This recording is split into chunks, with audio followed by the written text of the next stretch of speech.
Today, I'm hungry and I'm ready for change. I run too far to still be the same. See who I was, I give him away today. Hello, welcome to the season finale of Serving the God TV. My guest today is a young man that I haven't known for a very long time. But when this guy told me his testimony, I had to have him on the show. He is filled with the Holy Spirit, so welcome to my show, Ken Marks. My name is Kenneth Marks Jr. I'm from Washington Park, Illinois, and I'm going to give you a brief description about how I came to Christ and what I had went through as a child growing up in Washington Park. As far back I can remember, back when I was like around 4 years old, me and my brothers and my sister, we went through a very hard time back when I was younger. Went through a lot of child abuse. I mean, it was severe. It wasn't just regular child abuse, just being yelled at. No, it was physical, a lot of physical. Never understood why. You know, I remember us walking on eggshells as far as my stepdad's concerned. You know, he used to steal from my mom, go out there, get high and stuff. My mom was, you know, basically single. You know, and she didn't know how to raise children. She wasn't right in the head. So, but anyway, my real dad, I didn't have no type of relationship with him. I didn't know him until I was like 9 years old. My real dad disowned me, came and got my brother and my sister. My oldest brother ran away, and I was still there. Locked in the basement, wasn't allowed to eat, wasn't allowed to make any noise, wasn't allowed to have company, wasn't allowed to use a phone, no TV, no bed, no blanket, wasn't allowed to use the bathroom, couldn't take baths. It was harsh, and even since then, you know, as I've grown up, you know, I'm 28 now. All glory to God. I'm at the age of 28 now. Even then, you know, growing up, I've grown accustomed to a lot of those old habits. I don't like TV. I don't mind being alone. And just little stuff like that. I don't eat much, you know. But back to the story. My stepdad, you know, he played a lot of favoritism. My stepdad played a lot of favoritism. If your last name wasn't like his last name, you're an outcast. You know, I mean, from getting beaten with extension cords and switches to curtain rods to broomsticks. You know, my mom didn't like us calling her mom, so that's how you earned another whooping by that. You know, and one day when I was 16. You know, I've been going through this for a long time, being abused by my parents. I was laying down on the basement floor, asleep, and my stepdad's son came downstairs and was going through my pockets. Now, I had earned $5 that day. I think I had raped a yard. I earned like $5, which was a lot of money to me. And I had a feeling that somebody was next to me, and I opened up my eyes, and it was my little brother, with his hand in my pocket, you know. And when I called him, he laughed and called me out of my name and ran up the stairs, but he forgot to lock the door behind him.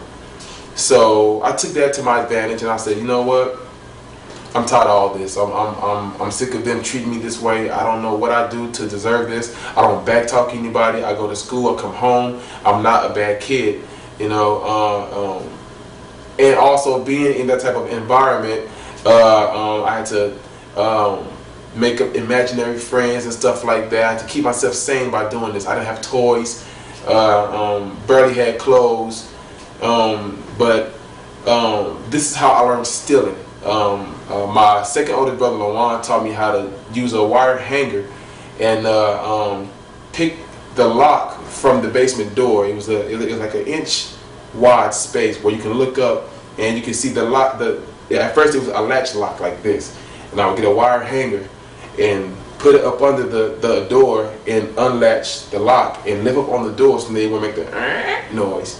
So I would do that, and I would also gently climb on top of the oven and take a box of Cheerios and peanut butter and jelly and mix it all together and eat it, or take some spaghetti sticks and soak it in seasoned salt and eat it, or dry ramen noodles with a slice of cheese and eat it. And I just survive off of that. But anyway, back to my little brother stealing from me. He ran into his dad's room, and he had ran behind his dad and stood there. And I had premeditated the whole thing. I said, I'm finna take his life. These kids keep me in trouble. I'm getting beat constantly by their dad, called out my name, being abused by my mom and my stepdad every day, locked in this cold basement. I'm always sick because I don't have clothes and socks and stuff like that, and a blanket or a bed to sleep on. I gotta sleep on this cold concrete floor. So I reached over my stepdad and grabbed my hand around his neck, my little brother's neck, and I started to shake him really hard. And my stepdad got up and knocked me across the room. And my mom got up and grabbed her belt and started beating me with it.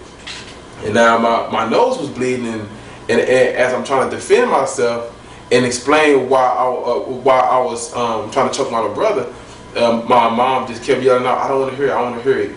Get your it and get out of my house. Now I'm 16, it's in the middle of November, and it's midnight. And I thought to myself, at first I started crying, but then I said, Ken, I would rather be out on the street and homeless and alone than be in this house. You know, so I took one of the things I had and I left. And this was in Washington Park, 1416 North 54th Street in Washington Park. The house is still there, and my mom and them still own the house. I left, I had nowhere to go, so I came back and fell asleep on the back porch. That day, I got up and left again. And that time, I made a promise to myself I would never go back to my mom's house. Well, time passed by, and this is catching up to where I had started giving, well, before I gave my life to the Lord, of course. I used to get food stamps. I was homeless all that time, you know. So I was getting food stamps, and because of my small appetite, I used to go to Walmart, get a 50-cent 2-liter soda, a bag of Doritos, and some gummy snacks, and that could last me a whole week. Believe it or not, it could last me a whole week. And I would give the rest of it to my mom. And I asked them, I said, hey, is it okay if I move into 1416 until I get on my feet? Because the house was empty, and they moved into another house, which was next door. And her and Paul said, okay. So, to make a long story short, my stamps ran out. I was in need of a place to stay. And when I brought it back to my mom's attention, she was like, well, you got to talk to Paul. I don't want to hear it. And I was like, Nate, don't do this. You promised. And then she cut me off. Ken, I don't want to hear it. Go ask Paul. So I go to my stepdad. I'm like, Paul, do you remember when I gave you my link card and I asked y'all if I could move next door till I get on my feet? You know, I don't hang around any bad company. It's just me, myself, and I don't have any kids. Is it okay if I stay there till I get on my feet? Well, who? Not in my house. You're not going to live in my house. So I stepped back and I thought about it. And this is when I first heard Satan loud and clear. And it just so happened that I caught my ex-girlfriend cheating on me a day before this happened. So Satan's very words was, your brother left you, your sister left you, your dad disowned you, your mom don't love you, your stepdad hates you, and most of all, your God hates you. He's up there laughing at you. Why don't you just kill yourself and just get it over with? Now this would have been my third time trying to commit suicide. And I said, you know what? I had this duffel bag. I had this blue duffel bag full of rat poison, and I had some ibuprofen in it.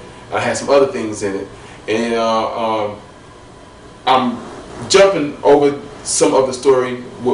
There's another reason why I had that stuff in my bag, because of construction purposes. But to get to the punchline of the whole thing, I grabbed what I could, and my mom was standing in the driveway when I did it. And I took a handful and I gulped everything that I had in my hand down my throat.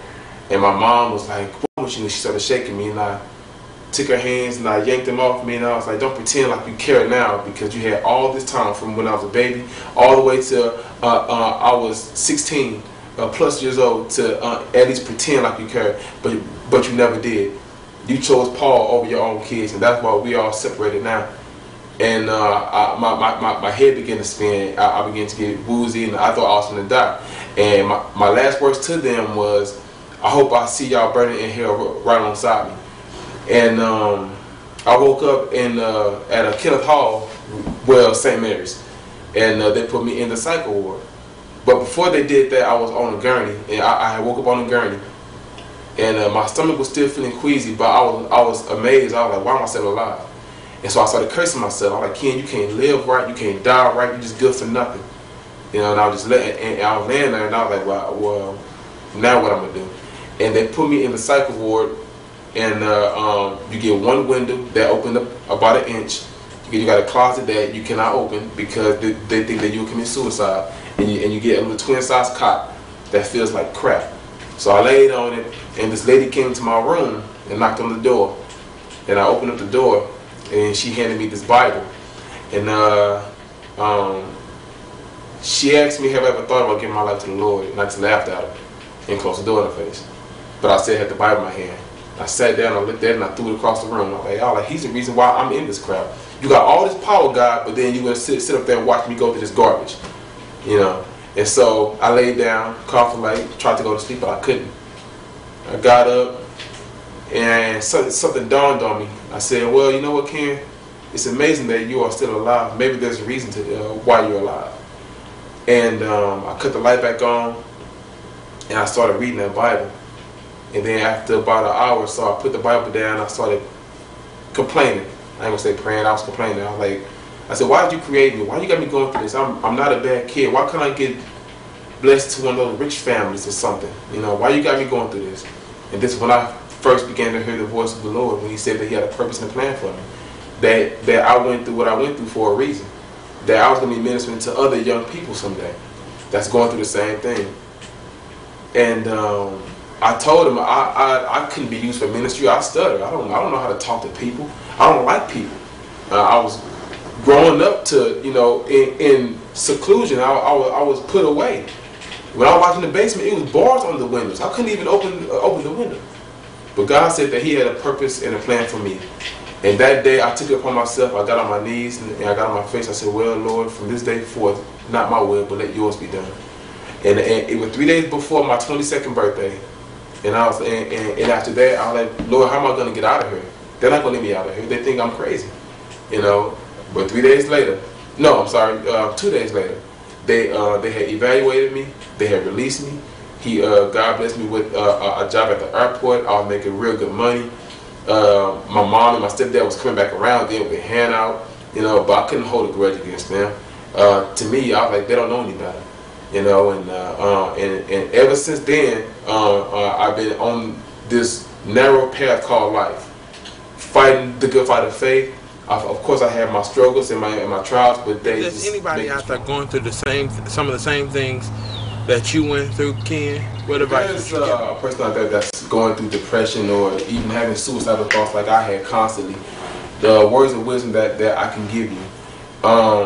If you're wondering if God is watching you go through this madness, or, you know, if you wonder why God let me go through this or anything like that, understand this. You wake up every day for a reason. You have a purpose. As long as there's life and breath in your body, know that God is watching over you. Now, is it easy? No. It's not meant to be easy. Even Christ said the road to life is difficult. But your trials and tribulations make you grow stronger. Watching Support Servant of God TV. This has been another Servant of God TV production. Today, I'm hungry and I'm ready for change. I run too far to still be the same. See who I was, I give him away.